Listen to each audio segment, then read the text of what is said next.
అమ్మ ఎప్పటికీ రిటైర్ అవ్వదు.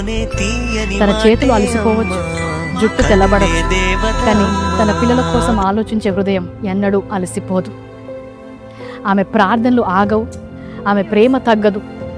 వారి కోసం ఆమె చేసే త్యాగాలకు అంతు ఉండదు.